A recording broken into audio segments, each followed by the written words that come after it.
Kenyans whom we arrested. They have been with us. I have their names, but I don't remember their names. They came. They were working with Chagulanyi.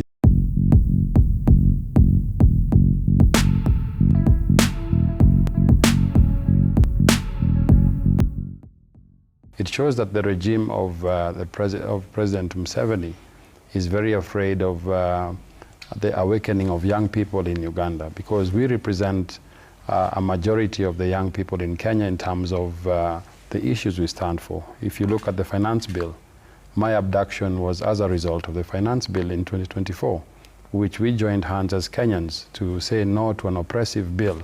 Njagi and Nicholas Oyoo, the Kenyan activists, were arrested in Uganda. They came as visitors but ended up in Museveni's fridge.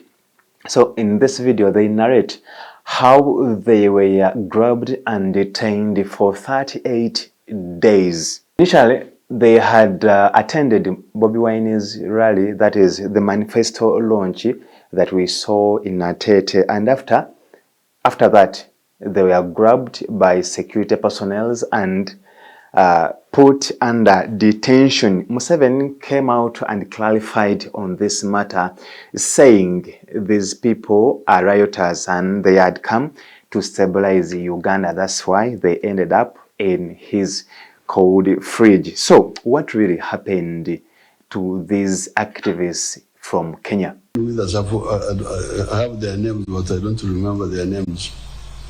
They came. They were working with Chagulanyi's group. That they are experts in riots. Of course, with our very good intelligence system, we picked them up. And they have been in the fridge for some days. They're cooling. Now,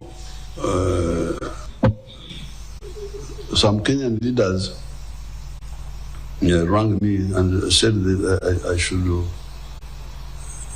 hand them back I should either put them in jail here or hand them back. Nobody will disturb our peace. If anybody tries, we shall easily deal with him. You saw what happened to people who came from near the border in Congo. They were finished in a very short time. So the activists were reportedly held without clear charges. Access to lawyers or families were subject to interrogation under harsh condition. Museveni said he put them in fridge for some days. To describe the detention, Kenya's Foreign Office interpreted this remark as figurative rather than literally freezing someone. The incident triggered a diplomatic response from Kenya, questioning Uganda's security practices and pressing for accountability. The case has been flagged by civil society groups as an example of enforced disappearance, torture, and lack of due process. We have business interests, we have family interests, we have those kinds of relationships and that kind of stuff. So we had a plan to go to Uganda to go and see some of these issues. And so when we got into Uganda, legally by the way, we had our passport stamped, 6 months visa. We got in very well and we started our business. But then we realized that our colleague, Bobi Wine, is having a launch of their manifesto. So we felt that that is something that we should give solidarity to. So we were there to give solidarity because that is what we usually do. Even if, say, for instance, I'm in court, you may not have resources to support me in anything. But as long as I can see you, it makes me feel that at least people are helping out. So that is what we wanted to do with this. And for us, it was not, we didn't expect anything of this nature. In fact, we were thinking that it is going to be a 4 or 5 days trip, and we are back. Yeah. And to be specific then, Bob, what is the specific business interest which took you to Kampala before joining Bobi Wine, Chagulanyi, on the campaigns? Okay, first I have some Canadian friends of mine who are bound to come to Kenya next month in January. And they had asked me to see if I can take them to see the gorillas in Uganda. So I thought if I go there in advance, I would be able to look at the good places to take them if they do come in January. I don't think they're considering to travel to Uganda anymore now, after seeing what happened to us. Now, why this matter? It highlights the issue of cross-border activism and how governments may respond to perceived external actors in internal political affairs. It also raises the question of how detention facilities and security practices are described publicly. Fridge, State House, Safe House, name it, and what that signifies about the transparency of the government. It also underscores the importance of legal safeguards, human rights protection, and diplomatic engagement in cases involving foreign nationals. You remember the Free Bobi Wine protest in Nairobi? Mm-hmm. That was the Free Kenya movement that was organizing, because we were still fighting for human rights and advance of good governance. At the time, the government of dictator Museveni had put him behind bars for exercising his freedom of speech. And we joined him in solidarity to call for his release until months later, I think a month later, they released him.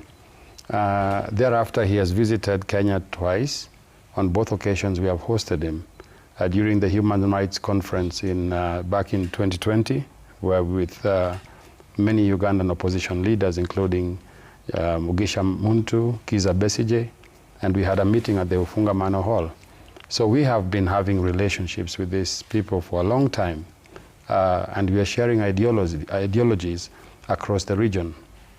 For instance, in our movement, we rally behind the People Power movement, which our slogan is People Power, Higher Power. In Uganda, it's People Power, Our Power, because we both believe that all sovereign power is vested in the people, and we should have governments that are advancing policies that are pro-people. Mm-hmm. To that extent, we have, when we realized that they're having a manifesto launch, we thought it's an opportunity to show solidarity. And we actually traveled to Uganda, and when we got to Jinja Town, we spent the night there. The following morning, we prepared to go for the rally. We attended the rally, which was well attended, and left the rally in the evening.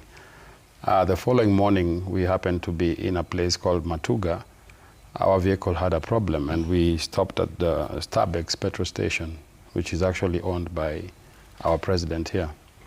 And it was at that petrol station when we got abducted by security officers who seemed at the time not to be just ordinary security people, because they were very heavily armed. It's then that we realized we are under the military. Mm-hmm. Yes. Okay. And before I come to Nicholas on the abduction, so it took you a day to finish up on your businesses?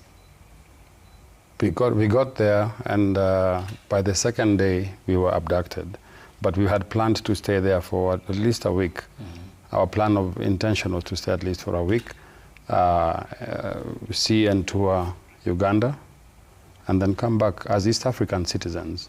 We had gotten the necessary paperwork to be in Uganda, because we crossed at the Busia border, and we got our visas for 6 months, I think. So we had been there very much legally. Okay.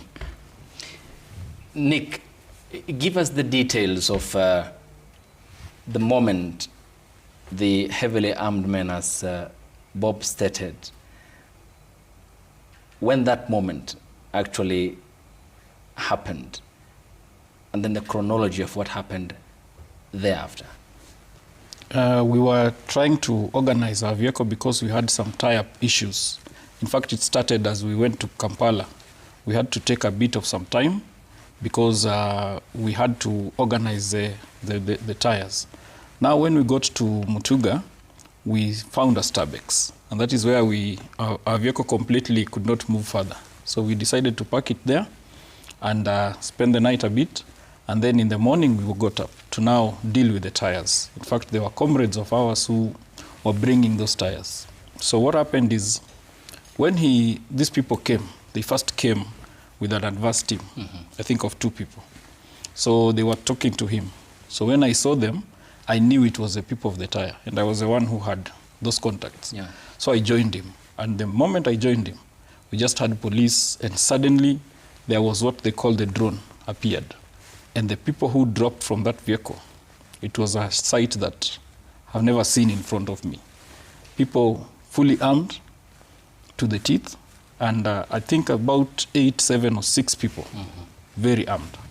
And so they came and surrounded us and pushed us into the vehicles. For me now, it was an issue of, I think this must be something like that, of that nature. So it was like, can I throw my phone out of the vehicle? Because for me, it was like, we need something that somebody can use to maybe call people and tell people. So what happened is I tried to throw it out, but I realized that I couldn't. But that then excited them into, I think it made them feel like I'm hiding another phone. So they started to attack me in the vehicle. But after some time, they realized I was telling them the truth, I don't have another phone. So that is how we started moving, quietly, by the way, all the way. Nobody speaks. They speak among themselves, sometimes in signs, Which that kind language? of stuff. Sometimes a bit of Kiswahili, but a lot of Luganda. So we couldn't make up what they're really saying. But at that moment, we had another person who, we were 3 of us in that petrol station. So one of the other person entered the vehicle with us. They had grabbed the 3 of us. Then from some, I think it's a miracle of some sort, Bob said that we have not locked the car. So they said, who has the key? Who has the key? And it was him who had the key. So he just dropped like that, and I saw them look at those, I think they had a phone there. Yeah. They looked at it and they looked at me like this straight. Then they looked again and looked at Bob straight like this, and that guy just said, let's go. So was And the that is third, how that person was left, Kofi. Yeah. so was the third person part of you, or he was an innocent bystander? He was part of us. We were with him in that trip, and that's how we managed to live with 2 people and leaving 1 person. I think that Kenyan? helped us too. Yeah, Kenyan. Or Ugandan? Kenyan. Yeah. We even had another Ugandan. Would you mind sharing his name? It's called Kofi Atandi. Kofi Atandi. That's his name, yeah. So Kofi was left, and I think that probably was something that, Okay. yeah. Bob, then did you not foresee danger when you attended the manifesto launch of Bobi Wine Chagulanyi, given the rough times he had with the authorities in Uganda and what he went through with his family as well? I did not think it would be such a bad thing because I did not speak at the rally. Neither was I wearing the clothes or regalia for the opposition. I was there to participate by just listening to what the people of Uganda want for their livelihoods. I have seen Martha Karua going to Uganda to fight for Dr. Kiza Besigye in court. That is activism. That is solidarity. How come she's not abducted? I have seen our President Ruto going to campaign for the President Museveni. Why isn't it questioned whether he's supporting a person from the other team? Why is it a problem that why are we a threat to them as such? Which up to today, the parliamentarians are still following the same suit. Yeah. And I think this is a threat even for Museveni because he thinks that we might introduce the same kind of patriotism towards defending the constitution in Uganda as it is in Kenya.